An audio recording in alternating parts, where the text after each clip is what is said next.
The Stephen McDonald Award is one of my favorite awards. It's voted by us, the fans, given to a Ranger that goes above and beyond the call of duty, much like the man the award was named after. It's a great night for the family. It's a great night for the Ranger fans. It's a special connection. It's one of the greatest nights all year. Ryan Lindgren won it last year. On the screen is a list of all the players who have won it in the past. The award this season likely won't be announced until the 11th, 13th, or 15th of April, one of the last 3 home games of the season. But I want to talk about a guy who's going to be getting my vote, Will Cuylle. He willed his way onto that third line, and he hasn't looked back since. Laviolette threw him in big spots early, and he delivered. His game is contagious. Players that play with him gravitate towards his game style. He's so hungry for the puck. He takes a straight line to it every single time. He's 5th in the NHL in hits. He's a rookie. A guy who has truly, in my opinion, gone above and beyond all season long.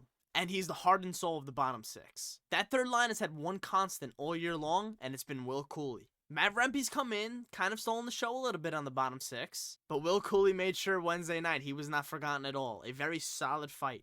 Had to stick up for himself after he threw a hit. I think Ryan Lindgren will get a lot of votes again, last year's winner. Another player who goes above and beyond the call of duty. Call me crazy, but I think Vincent Trocheck's also going to get some votes as well. But the Stephen McDonald Award, I can't wait. I want to get my vote out there early. My vote is Will Cuylle. The man who saved the Rangers season, Connor Mackey, signs a 2-year extension, 2-way deal, league minimum per season. Depth defenseman signing by Drury, just like Scanlon a couple weeks ago. Shouldn't have to use these guys, but they're there if we need them. And now Mackey's got another 2 years, so the Rangers will have control of another defenseman in the organization for the next 2 seasons. So we're a week away from the trade deadline. Already 2 deals made this week, both for right-handed defensemen. Both deals also involved a third-party team to retain salary in those transactions. Chris Tanev goes from the Flames through the Devils to the Stars. Stars only paying Tanev $1.1 million.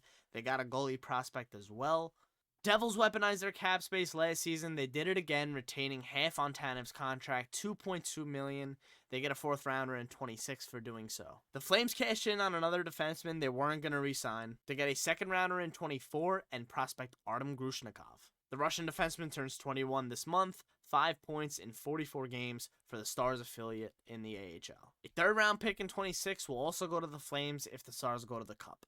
The Maple Leafs have a reunion with Ilya Lyubushkin. After I'm sure they were in on Tanev, Brad Treliving doesn't hesitate and pulls a trigger on a move that the team is already familiar with in Ilya Lyubushkin. We may see that going on around the NHL over the next week. Maybe some familiar faces returning to old places, wink wink Rangers land. The Leafs paying Lyubushkin a little under $700,000 towards the cap. It's a good move by them. The Ducks get a 3rd rounder in 2025. The Canes get a 6th rounder in 24. The Canes once again helping the Leafs out in a trade. Let's move on to the Rangers land. They're going to have around $4.3 million to make some moves. And I'm confirming here that they're at least going to acquire a forward over the next week. I think it will be a top-line winger to play with Zibanejad and Kreider. It's simple. This team will not succeed in the playoffs if they do not get Mika Zibanejad and Chris Kreider scoring at 5-on-5.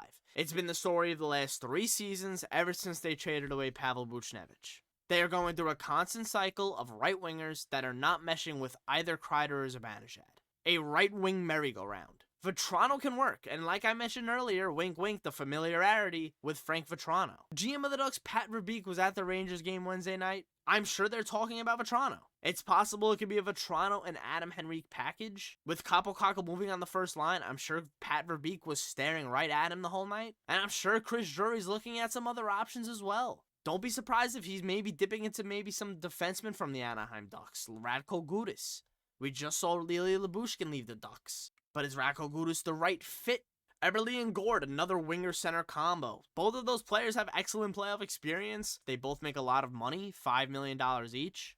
The money needs to work in all these trades, honestly. I'm sure there's going to need to be salary retained in most of the deals that the Rangers make. They have the $4.3 million, and that's only from Heedle's LTIR cushion. It's also very possible a player on the roster gets moved in a deal as well. This is not a throwaway year. You are one of the top teams in the league, like you were last season. Last year's deadline saw a lot of moves, a lot of changes. Don't want to mess with this team's chemistry, not Peter Laviolette's Rangers.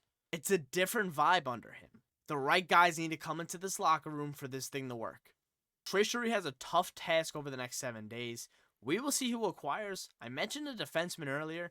Do you guys think the New York Rangers could possibly benefit from adding a 6th or 7th defenseman to the D core? I appreciate you guys watching. Please leave a like down below if you did enjoy, and I'll see you guys later.